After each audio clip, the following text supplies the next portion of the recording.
قارئین کو ایک نصیحت کرتے ہیں اشعار کی شکل میں۔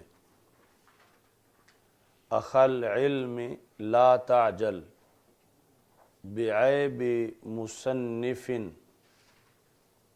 ولم تتیقن زلة منہ تعرف۔ اخل علم، اصل میں یہاں پہ یا ہے، یا اخل علم مراد ہے طالب علم یا صاحب علم کہ عالم بن چکا ہے اور کتاب کا مطالعہ کر رہا ہے۔ اخل علم لا تعجل، جلدی نہ کر، کس بات میں؟ مصنف پر اعتراض کرنے میں۔ بعیب مصنف یعنی کسی مصنف پر اعتراض کرنے میں جلدی نہ کر، اگرچہ نظر آ رہا ہو کہ یہاں اعتراض ہوتا ہے تو ابھی صبر کرو، ہو سکتا ہے کہ وہ کسی نکتے کی بنیاد پر ہو یا اور کوئی وہاں پہ سبب ہو، اور پھر تمہیں خفت کا سامنا کرنا پڑے کہ اعتراض حقیقت میں نہ ہو اور تم اعتراض کر بیٹھو۔ تو لا تعجل بعیب مصنف ولم تتیقن، اور نہ تم یقینی طور پر کہو کسی لغزش کے بارے میں، من ہو جو مصنف سے پہچانی گئی ہے، تو عرفو زلہ کی صفت ہے، یعنی عیب لگانے میں اور لغزش کے یقین کر لینے میں جلدی نہ کرو مصنف کے بارے میں۔ کیوں جلدی نہ کرو؟ فَكَمْ أَفْسَدَ الرَّاوِي كَلَامًا بِعَقْلِهِ، کہ تاریخ میں کتنے ایسے راوی گزرے ہیں کہ کلام میں فساد نہیں تھا، لیکن راوی نے اپنی عقل کی بنیاد پر، یعنی کم عقلی کی بنیاد پر اس کلام کو فاسد قرار دے دیا، یعنی حقیقت میں فساد نہیں تھا۔ جس طرح آپ کوئی کتاب لکھ کے کسی کو کہیں کہ پروف ریڈنگ کرو تو وہ صحیح کو غلط کر دے، غلط کو صحیح کر دے، یعنی اپنے علم کی بنیاد پر کہ وہ اگر نیم حکیم ہے تو وہ سمجھے گا یہ بھی انہوں نے غلط لکھ دیا، یہ بھی غلط لکھ دیا، حالانکہ وہ غلط نہیں تھا، وہ صحیح تھا۔ تو ایسا بھی ہو جاتا ہے۔ فَكَمْ أَفْسَدَ الرَّاوِي كَلَامًا بِعَقْلِهِ، کہ کلام میں کوئی فساد نہیں تھا، لیکن راوی نے روایت کرتے ہوئے اپنی عقل کی بنیاد پر اس کلام کے اندر بگاڑ پیدا کر دیا۔ وَكَمْ حَرَّفَ الْأَقْوَالَ قَوْمٌ وَصَحَّفُوا، یہ صحفوا کا عطف ہے حرف پر۔ کم یعنی کتنے لوگ ہیں کہ جنہوں نے اقوال میں تحریف کر دی، کہ قائل کا تو کوئی جرم نہیں تھا لیکن انہوں نے اپنی طرف سے قول کو بدل دیا، اقوال میں تحریف کی۔ وَصَحَّفُوا، تصحیف یہ جدید عربی میں بھی عبارت کو بدلنے کے معنی میں آتا ہے کہ کسی نے لفظ تو اور استعمال کیا ہو، یہ اس کی جگہ جان بوجھ کے اور استعمال کر دے، تو یہ ہے تصحیف، رد و بدل کرنا کلام کے اندر۔ تو مطلب یہ ہے کہ ہو سکتا ہے راوی نے کلام میں بگاڑ پیدا کیا ہو اور تحریف کی ہو اور تصحیف کی ہو، اور تم مصنف کو عیب لگانا شروع کر دو، اور یہ بھی ہو سکتا ہے کہ تم خود روایت کے اندر خود بگاڑ پیدا کر رہے ہو، ایک تو یعنی پہلے کوئی اور بگاڑ پیدا کر چکا ہے اور تم اس کو دیکھ کر مصنف پہ اعتراض کر رہے ہو۔ وَكَمْ نَاسِخٍ أَدْحَى لِمَعْنًا مُغَيِّرًا، کتنے ناسخ ہیں کاتب جو معنی کو بدلنے والے بنے ہیں، یعنی انہوں نے، اب ظاہر ہے کہ کاتب اور عالم ہم پلہ نہیں ہیں، تو کاتب کا سطحی سا علم ہے جو لکھے ہوئے کو آگے قلم سے لکھ کے کوئی نسخہ تیار کر رہا ہے، یعنی جب مطابع نہیں تھے چھاپے خانے تو اس وقت اسی طرح ناسخ یعنی کاتب سارا کام کرتے تھے، تو وہ اپنے مبلغ علم کے مطابق اگر تبدیلی کرتا جائے کہ نہیں یہاں یہ لفظ ہونا چاہیے، تو وہ ان آفاق سے آشنا نہیں ہے جو پرواز مصنف کی ہے، تو اس طرح یعنی کچھ کاتب جو ہیں انہوں نے بھی غلطیاں کی ہیں۔ وَكَمْ ناسخ اَدْحَى ہو گئے ہیں لِمَعْنًا مُغَيِّرًا معنی کو بدلنے والے، وَجَاءَ بِشَيْءٍ لَمْ يُرِدْهُ الْمُصَنِّفُ اور وہ ایسی چیزیں لے آئے ہیں جن کا مصنف نے ارادہ ہی نہیں کیا تھا، ارادہ یرید اس پہ لم آیا ہے، لم یردہ المصنف، مصنف کے خیال میں بھی نہیں تھا، مصنف کے خیال میں بھی وہ بات نہیں تھی، لیکن کاتب نے وہ مصنف کے کھاتے میں ڈال دی ہے کہ مصنف نے ایسا کہا ہے، اب جو تبدیلی آئے گی مفہوم کے اندر وہ بڑی خطرناک تبدیلی ہوگی۔ وَجَاءَ بِشَيْءٍ لَمْ يُرِدْهُ الْمُصَنِّفُ، اب یہاں پہنچ کے پھر ایک بار اپنی طرف سے صفائی پیش کرتے ہیں کہ میرا کتاب لکھنے کا مقصد یہ نہیں تھا کہ مصنفین کی لسٹ میں میرا بھی نام آ جائے، یعنی ایسا ہوتا ہے محض فارمیلٹی پوری کرنے کے لیے کہ میرا بھی مصنفین میں نام آ جائے، یہ میرا کتاب لکھنے کا ہرگز ایسا مقصد نہیں ہے، بلکہ ایک بہت بڑی ذمہ داری تھی جس کی ادائیگی کے لیے میں نے اتنی محنت سے یہ کتاب لکھی۔ وما کان قصدی من ھذا نہیں تھا میرا ارادہ اس کتاب سے، در مختار سے، ان یدرج ذکری بین المحررین کہ میرا ذکر جو ہے وہ محررین کے درمیان درج ہو جائے، من المصنفین مصنفین میں سے جو محررین ہیں، اور مؤلفین اور مصنفین میں جو محررین ہیں میرا نام ان میں درج ہو جائے، یہ میرا مقصد نہیں تھا، بلکہ کیا تھا وہ بل کے ساتھ آگے بیان کیا ہے۔ تو مصنف اور مؤلف اس میں فرق ہے،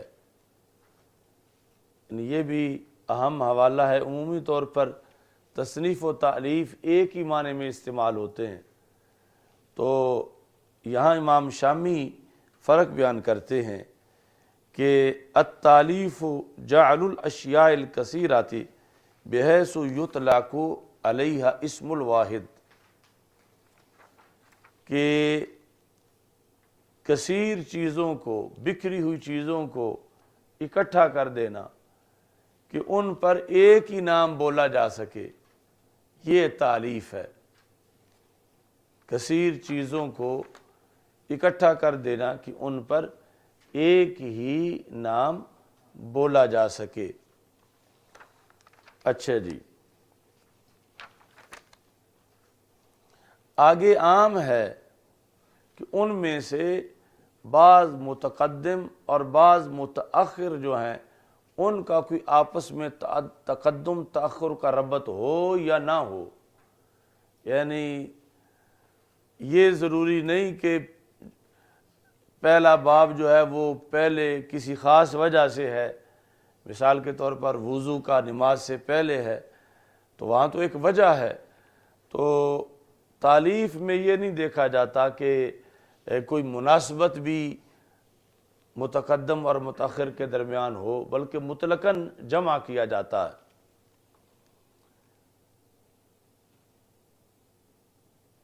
یعنی یہ ضروری نہیں کہ ایسا کیا جائے، ہو سکتا ہے یہ موجود ہو چیز کہ مناسبت کا خیال رکھا گیا ہے، ہو سکتا ہے کہ نہ ہو، مطلب مناسبت کا خیال رکھنا ضروری نہیں ہے، آگے ہو یا نہ ہو۔ اور دوسری طرف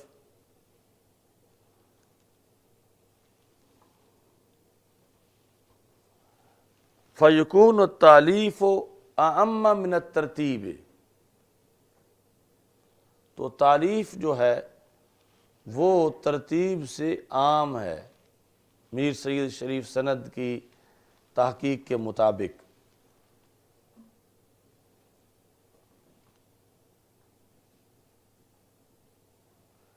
تو مطلب یہ کہ تالیف کے اندر نسبت کا لحاظ رکھنا ضروری نہیں، یہ نہیں کہ ضرور لحاظ ہوتا ہی نہیں، ضروری نہیں، اس کے دو فرد ہوں گے کہ کبھی لحاظ ہوگا کبھی لحاظ نہیں ہوگا، جبکہ ترتیب کے اندر لحاظ ہوتا ہے تو اس بنیاد پر تالیف عام ہے اور ترتیب خاص ہے، چونکہ ترتیب میں تقدم تاخر کی مناسبت کا لحاظ ہوتا ہے۔ تو مطلب یہ ہے کہ جہاں بھی ترتیب پائی جائے گی تالیف ضرور پائی جائے گی، لیکن یہاں بھی تالیف ہو ضروری نہیں وہاں ترتیب بھی ہو، کبھی ہوگی کبھی نہیں ہوگی، تو یہ ان کے درمیان عام خاص مطلق کی نسبت ہے۔ بعض نے کہا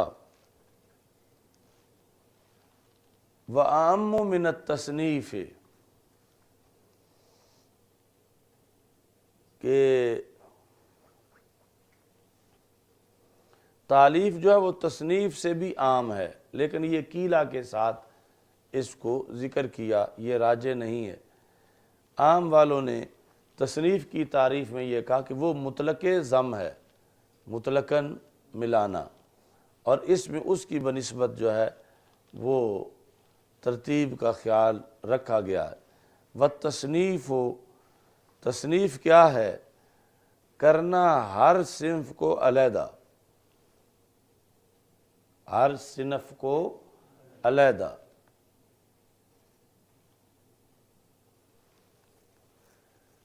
وکیلا، یہ بھی اہم فرق ہے کہ مؤلف وہ ہوتا ہے جو غیروں کا کلام جمع کرے، یعنی ایک مضمون کسی کا ہے، دوسرا کسی کا ہے، تیسرا کسی کا ہے، اس نے ایک موضوع پر لوگوں کے مضمون اکٹھے کر دیے، اپنا ایک بھی لکھا ہوا نہیں ہے، تو اب ہوگا یہ مؤلف ہے، اس نے لوگوں کی لکھی ہوئی تحریریں اکٹھی کر دیں، اس کو مصنف نہیں کہہ سکتے۔ اور مصنف کون ہوتا ہے؟ من یجمع مبتکرات افکارہ، جو اپنے افکار کے جو مبتکرات ہیں، مبتکرات نیا پھل، اپنی فکر کی ٹہنی پہ جو پھل لگے ہیں ان کو اکٹھا کرنے والا مصنف ہے، اور مطلقاً یعنی لوگوں کے مضامین یا کچھ اپنے بھی ہوں ان کو جمع کر دینے والا جو ہے وہ مؤلف ہے۔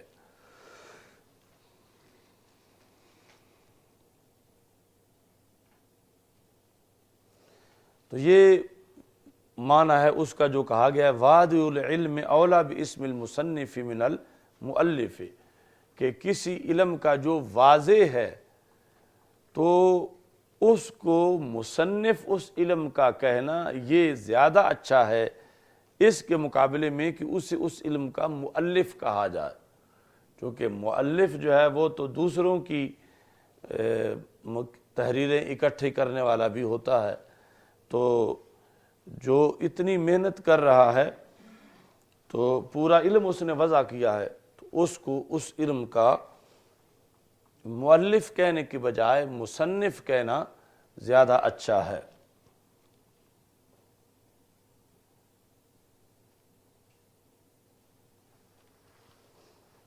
اچھا جی، اب اوپر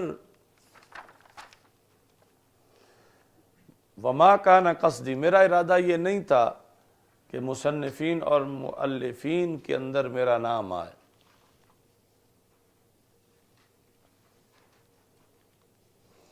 باقی محررین جو ہے وہ یعنی لفظ تحریر کا کتابت کے معنی میں آنا یہ بہت قلیل ہے. پرانی عربی میں بھی اور نئی میں تو بہت زیادہ یعنی کم اس کا استعمال ہوتا ہے. جدید عربی میں تحریر جو ہے وہ آزادی کے معنی میں آتا ہے. مثلا آزادی چوک کو کہیں گے ساحت التحریر، آزادی چوک. تو یا مثلا حزب التحریر، آزادی کی تحریک. تو یہ جو لکھنا کا معنی محرر تحریر ہے یہ بہت کم استعمال ہوتا ہے. تو ارادہ کیا تھا میرا؟ بلکہ ارادہ یہ تھا ریاض القریحات،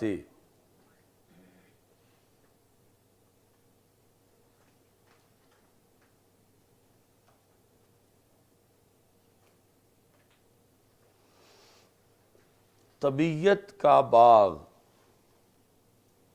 روضہ کی جمع ہے، وحفظ الفروع الصحیحات، یعنی ایک تو میری فکر جام نہ ہو جائے، میری فکری ورزش ہوتی رہے، اور دوسرا جو فروع صحیح ہیں ان کو جمع کیا، حفظ کیا جائے. ما رجاء الغفران، اور ساتھ یہ تھا کہ میں یہ علمی کام کروں گا تو اللہ میری بخشش کرے گا. وہ دعا الاخوان، اور یہ تھا کہ بھائی میرے لیے اس کام پر دعا کریں گے. وما علی من اعراض الحاسدین عنہ حال حیاتی، مجھے حاسدین کا میری کتاب سے اعراض کرنا میری ظاہری زندگی کے اندر یہ مجھ پر کوئی بھاری نہیں ہے کہ میں آج درد سر لے کے بیٹھ جاؤں کہ فلاں فلاں تو میری کتاب پڑھ ہی نہیں رہے، اپنے نصاب میں شامل ہی نہیں کر رہے، فتویٰ دیتے وقت اس کا حوالہ ہی نہیں دے رہے. تو یہ مجھے کوئی مسئلہ نہیں ہے. کیوں؟ فَسَيَتَلَقَّوْنَهُ بِالْقُبُولِ إِنْ شَاءَ اللَّهُ بَعْدَ وفاتی، کہ جب میں فوت ہو جاؤں گا تو پھر وہ لوگ بھی جو آج حسد کی وجہ سے میری کتاب نہیں پڑھ رہے وہ بھی پڑھنا شروع کر دیں گے اور اس کو قبولیت تام مل جائے گی. اچھا جی، اس پر پھر انہوں نے اشعار پیش کیے.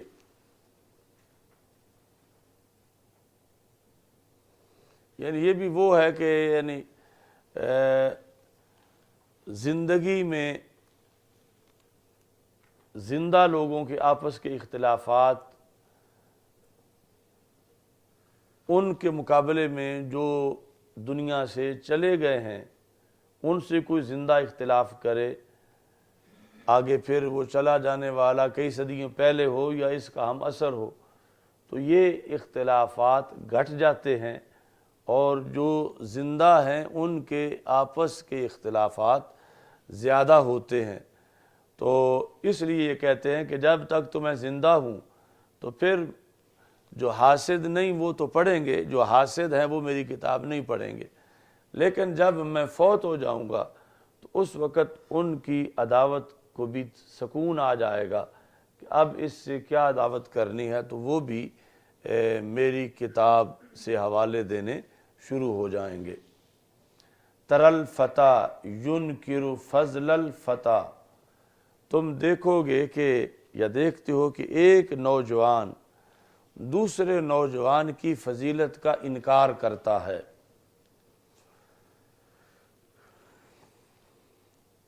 لوما و خبثا، ملامت اور خباثت کی وجہ سے.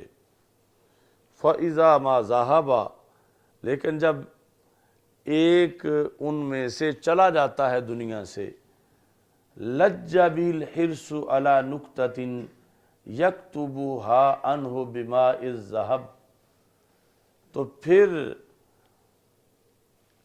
پہلا ذہب ہے ماضی اور دوسرا ہے اسم سونے کے معنی میں، فَإِذَا مَا ذَهَبَ، جب ایک چلا گیا تو لج بہ الحرص، سخت ہو گئی اس کی حرص، کس پر؟ علی نکتۃ، ایک ایک نکتے پر، یکتبها عنہ، کہ اس جانے والے سے لکھ لے، اس کی کتاب سے۔ کیسے لکھے؟ بماء الذہب، سونے کے پانی سے۔ یعنی زندگی میں تو وہ پڑھنے نہیں چاہتا اس کی کتاب کو، اور مرنے کے بعد ہو سکتا ہے کہ حاسد بھی اس کی کتاب سے استفادہ کرے اور اس کو جو حاصل ہو وہ سونے کے پانی سے لکھے۔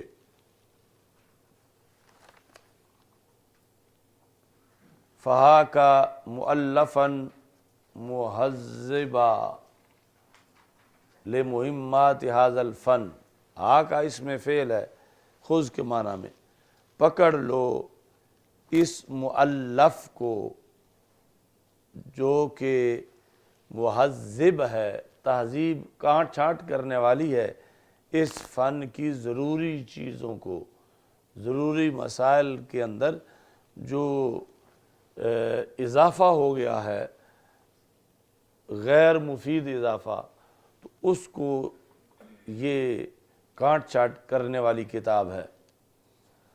مظہر ہے دقائق کے لیے، ان دقائق کو ظاہر کر رہی ہے کہ جس میں میں نے اپنی فکر کو استعمال کیا ہے۔ کب؟ اذا ما اللیل جنا، جب رات چھا جائے، تو میری ان تحقیقات کی یہ کتاب مظہر بنے گی۔ تو رات چھا جائے کا کی تاکید اس لیے کی کہ مطالعہ، ریسرچ اور تحقیق کے لحاظ سے رات کا وقت دن کے وقت کے مقابلے میں زیادہ موزوں ہے، اس واسطے پھر رات کے وقت کا حوالہ دیا کہ اذا ما اللیل جنا، کہ دن کے وقت کئی طرح کی آوازیں، شور شرابہ، لیکن رات کو سناٹا چھا جاتا ہے، اور بندے کی بینائی جو ہے وہ سمٹ کے مرکوز ہو جاتی ہے، یعنی دن کو اس کو بہت سی چیزیں نظر آ رہی ہیں، تو نہ چاہنے کے باوجود بھی اس کی بصیرت، بینائی، بصارت خرچ ہو رہی ہے، جس کی وجہ سے یعنی وہ مکمل فارغ نہیں سوچنے کے لیے، چونکہ غیر ارادی طور پر بھی اس کی قوتیں تھک رہی ہیں، اور رات کے سناٹے میں چونکہ کھلی کائنات میں دیکھنا بغیر اب کسی آلے کے ممکن نہیں، تو وہ سارے دفتر بند ہو گئے ہیں، تو یعنی یوں سمجھو کہ ایک وقت وہ ہے کہ جب 50 کلومیٹر کے اندر اس کی نظر گردش کر رہی ہے، دوسرا وہ ہے کہ جب اس کی نظر صرف 5 مرلے میں مرکوز ہو گئی ہے، تو اب وہ جو اس کو تھکاوٹ ہونی تھی ہر طرف دیکھنے کے لحاظ سے، اور کوئی ملنے آ رہا ہے، کوئی جا رہا ہے، اور باقی یعنی آج کے حالات میں بھی ابھی فرق ہے، تو اس وقت تو یہ ٹریفک کے مسائل اتنے نہیں تھے کہ رات کا سناٹا خوب تھا لکھنے اور ریسرچ کے لحاظ سے۔ تو اس بنیاد پر انہوں نے یہ کہا کہ جو میں نے راتوں کو بیٹھ کے لکھا ہے اس کتاب کو، تو یہ میرے افکار کی مظہر بنے گی کہ جو میں نے راتوں کو بیٹھ کے اس کو لکھا۔ اب اس پر نیچے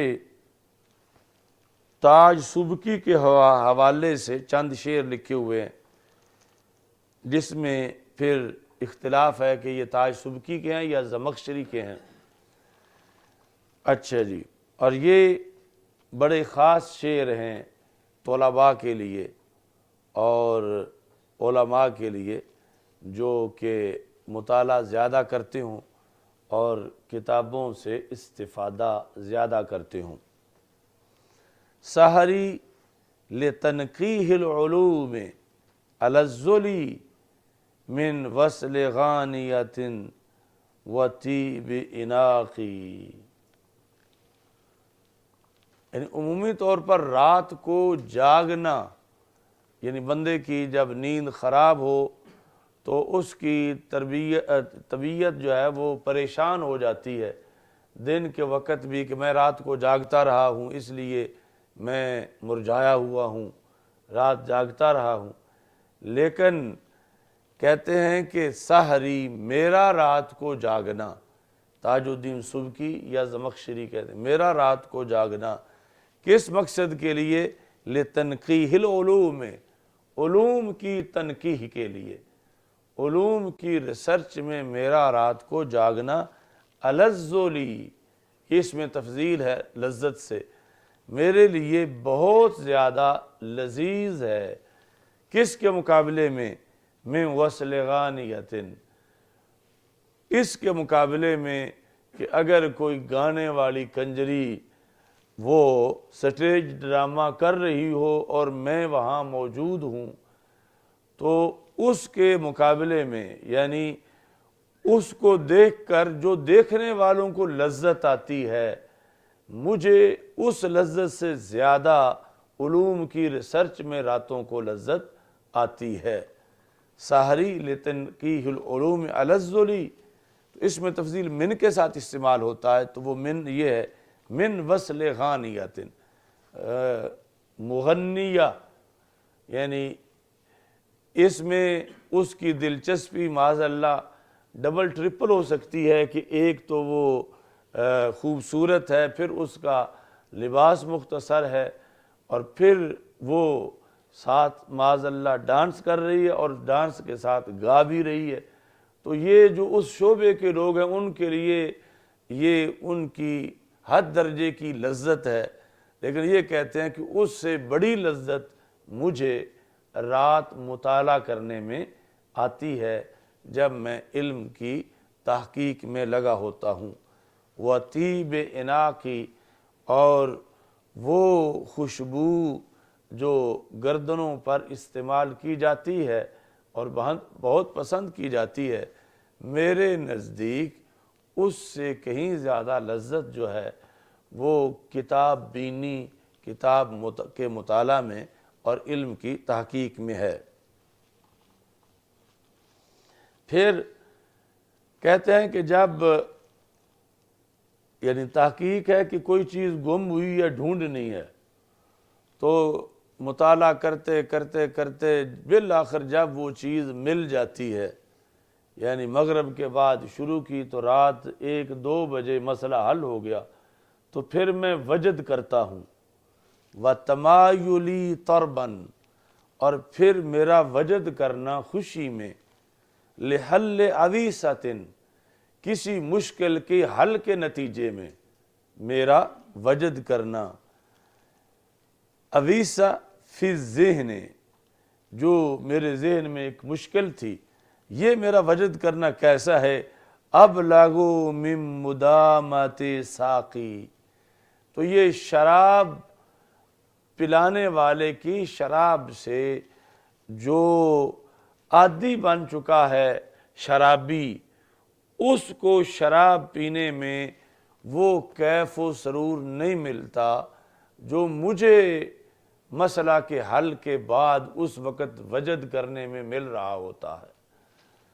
تمایلی طرباً، خوشی میں میرا تمایل، یعنی اس کا مطلب ویسے تو رقص بھی کیا جا سکتا ہے، تمایل یعنی میلان کرنا، جھکنا دائیں بائیں، تو مراد ہے وجد کرنا سرور میں، یہ تمایلی تربن وسریر اقلامی علی صفحاتہا، تو جس وقت یعنی یہ پرانا زمانہ ہے قلم سے لکھنے کا، تو قلم سے جب لکھا جاتا ہے تو تھوڑی تھوڑی آواز پیدا ہوتی ہے. شاید آپ تو اب قلم وہ جو کانے کا قلم ہے اس کے ساتھ لکھنے سے تھوڑی تھوڑی آواز پیدا ہوتی ہے. تو کہتے ہیں وسریر اقلامی، میرے جو اقلام کی آواز ہے، علی صفحاتہا، اس ریسرچ کے پیپر جو ہیں ان کے اوپر، اشہا من الدوکاہ والاشاکی، عاشق کا مبالغہ ہے کہ جس وقت وہ قلم چلتا ہے اور چھوٹی چھوٹی آواز پیدا ہوتی ہے میرے کانوں میں جاتی ہے، مجھے یہ حد درجے کی میوزک سے کہیں زیادہ لذیذ لگتی ہے. دوکاء والاشاکی، کہ یعنی وہ جو میوزک اور محبت کی آمیزش ہوتی ہے اس سے کہیں زیادہ مجھے اپنے قلم کی آواز پر لذت محسوس ہوتی ہے.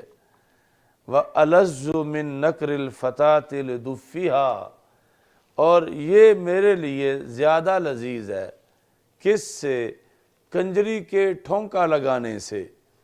فتات نوجوان لڑکی، نکر اس کا ہاتھ مارنا مخصوص طریقے سے دف بجانے کے لیے. تو یہ دف اور دف دونوں طرح پڑھا جا سکتا ہے کہ جس طرح وہ دف بجانے کے لیے، ڈھولک بجانے کے لیے ہاتھ مارتی ہے اور سننے والوں کو لذت ملتی ہے، مجھے اس سے بڑی لذت ملتی ہے. کیسے؟ نکری لألقی الرمل عن اوراقی. تو یہاں اقتضاء النص میں یہ ہے کہ قلم سے لکھا روشنائی کے ساتھ، تو ایک تو لکھتے وقت آواز آ رہی تھی، جب لکھا تو اب اگلے صفحے کی طرف جانا ہے تو ابھی وہ خشک نہیں ہوا. لکھا ہوا جو ہے وہ سیاہی سے لکھا ہوا، اس کو خشک ہونے میں تھوڑا سا ٹائم لگتا ہے، تو پھر اس پہ ریت ڈالی جاتی ہے، باریک مٹی، کہ وہ جلدی خشک ہو جائے، اور مٹی ڈالنے کے بعد پھر وہ ریت جھاڑی جاتی ہے.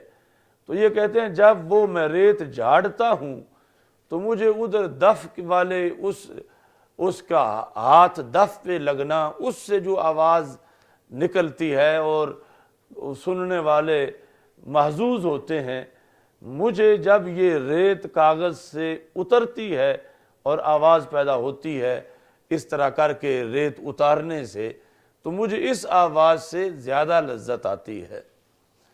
نقری، میرا کھڑکانا کاغذ کو، کھٹکھٹانا، لِأُلْقِي الرَّمْلَ، تاکہ میں گراؤں ریت کو، ان اوراقی، اپنے ورقوں سے. تو یہ جو آواز ہے میرے نزدیک اس لڑکی کے دف بجانے کی حرکت اور آواز سے زیادہ لذیذ ہے. اچھا جی، تو ایک ہوئے امام محمد بن حسن توسی،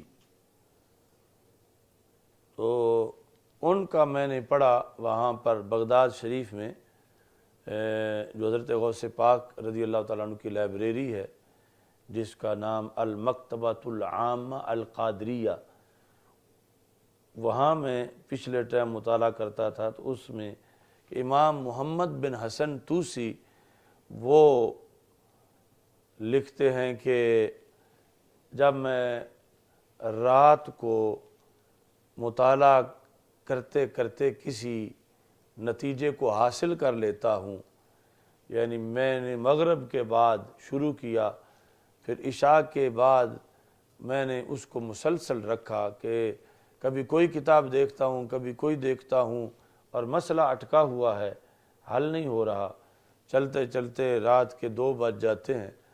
2-2:30 بجے جا کے مسئلہ حل ہوتا ہے، تو اس وقت کہتے میں اپنی زبان سے کہتا ہوں، حالانکہ سننے والا کوئی نہیں ہوتا، میں کہتا ہوں این ابناء الملوک من ہذہ اللذہ، کہ بادشاہوں کے شہزادے جو شراب خانوں میں دھت پڑے ہیں، بھلا انہیں یہ لذت کیسے مل سکتی ہے جو لذت رب نے مجھے عطا کی ہے، کہ یعنی مطالعہ کے نتیجے میں مسئلہ کا حل ہو جانا اتنی لذیذ چیز ہے۔ کہتے این ابناء الملوک من ہذہ اللذہ، کہ ان کو ابنائے ملوک کو جو لذت لینے کے لیے شراب خانوں میں ہیں، بدکاریوں میں ہیں، وہ کتنے فریب خوردہ ہیں کہ جو لذت نہیں اس میں پڑے ہوئے ہیں، اور جو لذت ہے اس کا انہیں پتہ ہی نہیں۔ تو لذت تو اس میں ہے کہ جو اللہ نے مجھے عطا کی، کہ میں ایک مسئلے کو تلاش کر رہا تھا اور کرتے کرتے نتیجتاً مجھے وہ مسئلہ مل گیا۔ تو اس پر وہ کہتے تھے این ابناء الملوک من ہذہ اللذہ۔ تو یہ شعر اور وہ امام محمد بن حسن توسی جو ہیں ان کا کلام، یہ ایک ہی مطلب میں ہے۔ اچھا جی، متحریاً متن میں ہے، استعملت الفکر فیہا اذا ما اللیل جنا، جب رات چھا گئی، متحریاً درا حال کہ میں تحری کر رہا تھا، سوچ بچار میں تھا۔ متحریاً جو ہے حال ہے، کیا کس بارے میں؟ ارجح الاقوال، کہ ایک مسئلے میں قول کئی ہیں، راجے کون سا ہے؟ دوسرا میں اس میں تھا وَأَوْجَزَ الْعِبَارَاتِ، کہ ایک مسئلہ کئی عبارتوں میں لکھا ہوا ہے، کسی نے وہی مسئلہ صفحے میں لکھا ہے، کسی نے آدھے صفحے میں لکھا ہے، تو کسی نے 3 لائنوں میں لکھا ہے۔ تو میری یہ تلاش ہوتی تھی کہ میں مختصر سے مختصر عبارت جو ہے وہ اپنی کتاب کا حصہ بناؤں۔ معتمداً فی دفع الایراد، لیکن محض اختصار میرا مطلب نہیں ہوتا تھا، یا محض ترجیح، آگے پھر حال ہے، درا حال کہ میں اعتماد کر رہا ہوتا تھا، فی دفع الایراد الطف الاشارات، کہ جو اعتراض وہاں پہ ہو رہا ہے اس کا جواب بھی میں لطیف سے اشارے میں دے دوں۔ یعنی ایسا بھی نہیں کہ معمولی اعتراض تھا اور میں اسی کے لیے اتنی لمبی تحریر لکھوں، اور یوں بھی نہیں کہ اعتراض ہو رہا تھا اور میں آنکھیں بند کر کے نکل جاؤں، بلکہ میں خود دفع دخل مقدر جو ہے کہ اعتراض کیا کسی نے نہیں، لیکن ہو سکتا ہے، تو میں نے دفع ایراد کے لیے وہاں پر لطیف سا، نہایت لطیف اشارہ بھی استعمال کیا۔ فربما خالفت فی حکم او دلیل، ہو سکتا ہے کہ میں نے مخالفت کی ہو وہاں حکم کے بیان کرنے میں یا دلیل کے دینے میں نے بعض لوگوں کی مخالفت کی ہو، یعنی غیروں نے مثال کے طور پر اس کام کو مکروہ لکھا ہے اور میں نے مباح لکھ دیا ہو۔ اچھا جی، یا جو ہے وہ دلیل پر دلیل لوگوں نے مسترد کی ہو اور میں نے اس کو منتخب کر لیا ہو، لوگوں نے وہ دلیل توڑ دی ہو، میں نے وہ سالم کر کے استعمال کی ہو، ایسا ہو سکتا ہے۔ تو جب تم کتاب کے اندر یہ پڑھو تو فَحَاسِبَهُ مَنْ فِي حُکْمٍ لَاطِّلَاعَ لَهُ وَلَا فَهْمَ عُدُولًا عَنِ السَّبِيلِ۔ اچھا جی،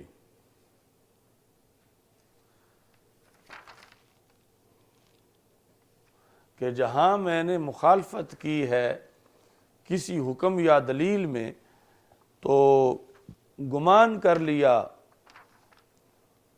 اس کو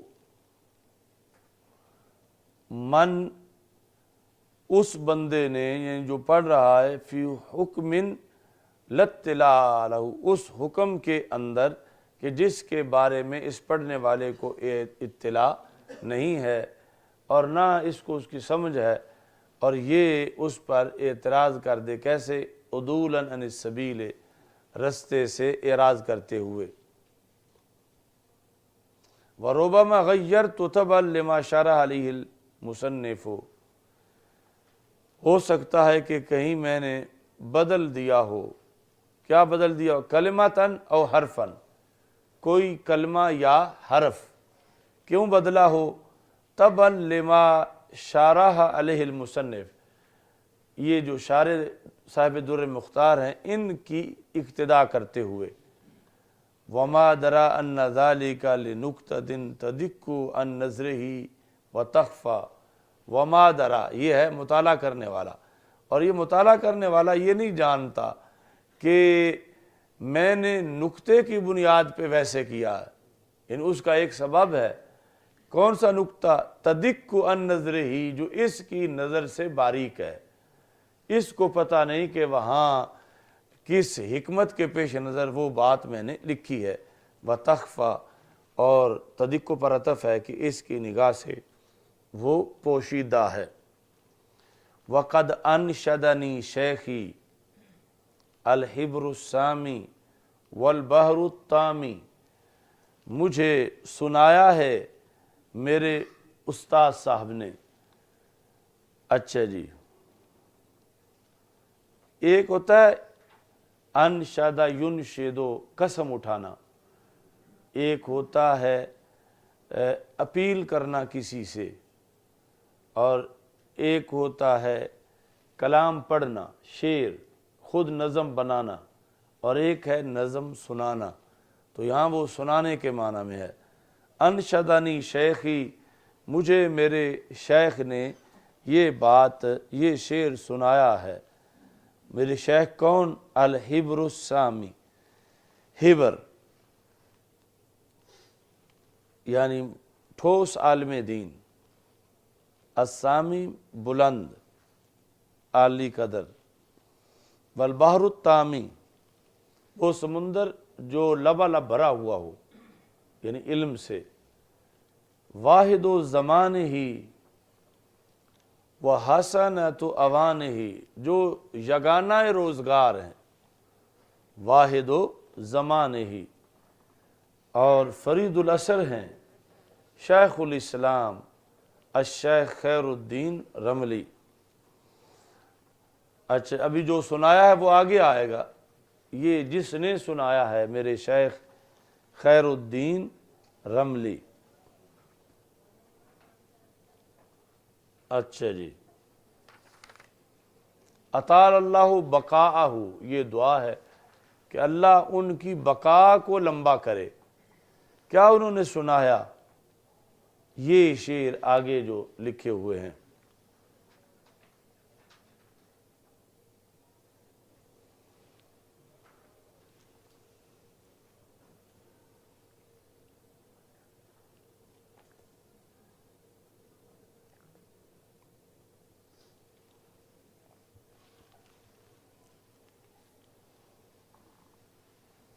اب پیچھے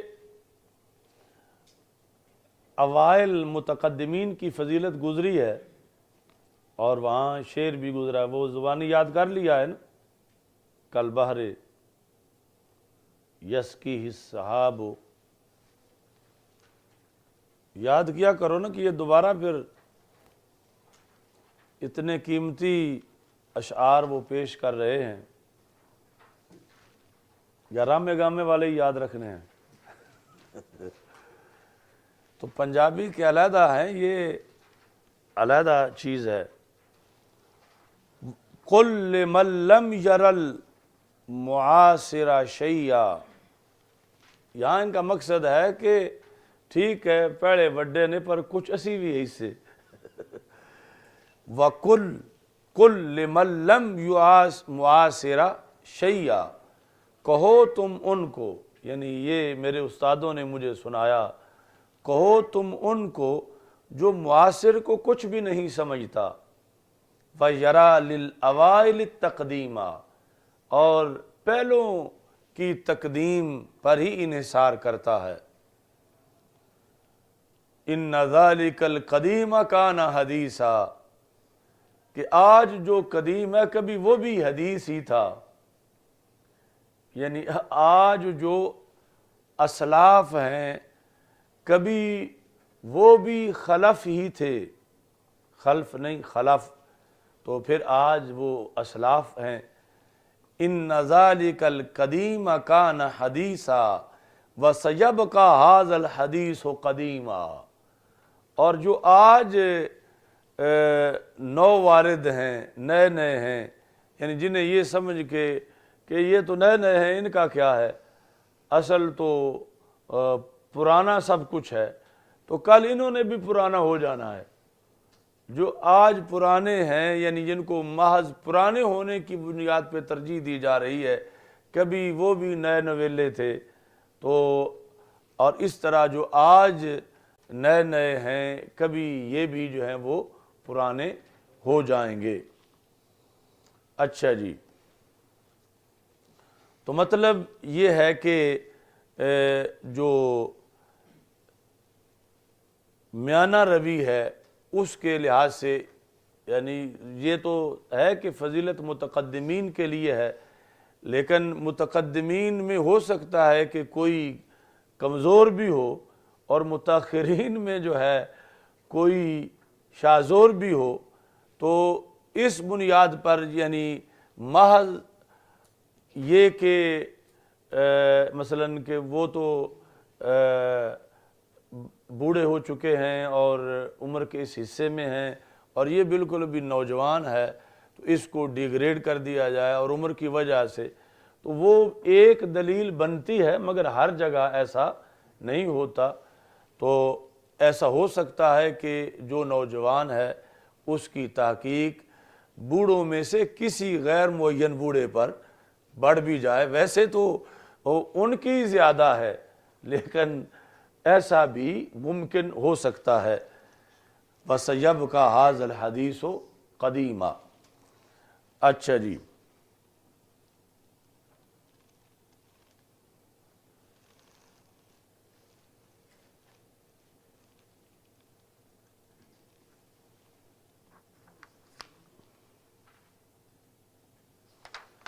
الا،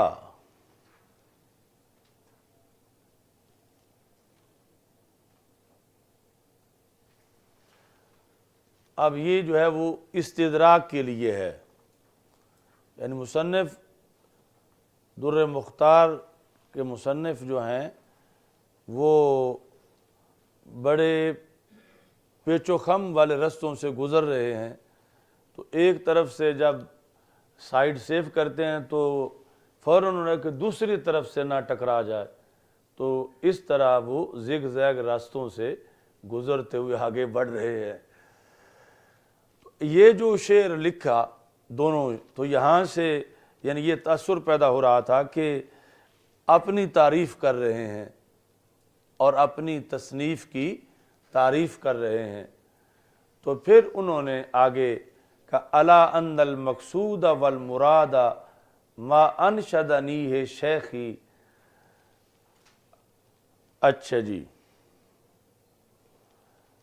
ہاں یہ ہے کہ میرا مقصد اور میری مراد جو ہے وہ ہے ما انشدنی شیخی، جو مجھے میرے شیخ نے سنایا ہے۔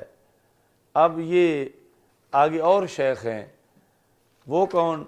رأس المحققین النقاد، ناقد محققین کے سردار محمد آفندی المحاسنی، انہوں نے جو شعر سنایا ہے۔ اچھا جی،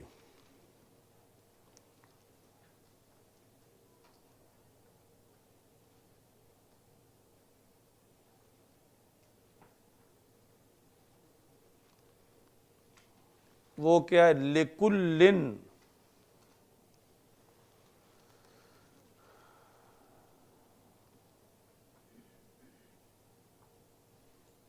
لکل بنی دنیا، تنوین نہیں ہے، مضاف ہے، لکل بنی دنیا مرادوں و مقصدوں، ابنائے دنیا میں سے ہر ایک کی کوئی نہ کوئی مراد اور مقصد.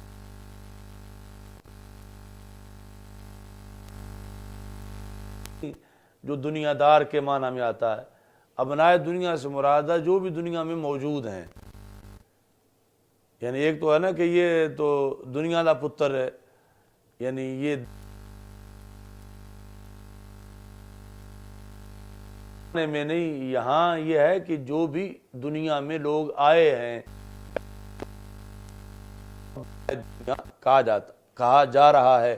ویسے عمومی طور پر ابنائے دنیا کا لفظ بولا جاتا ہے ابنائے آخرت کے مقابلے میں، کہ فلاں تو فکر آخرت رکھتے ہیں اور یہ ابنائے دنیا ہیں، یہ دنیا دار ہیں.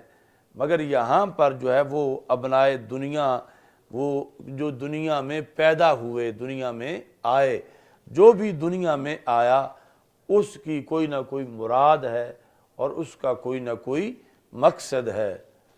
وَإِنَّ مُرَادِي صِحَّةٌ وَفَرَاغٌ،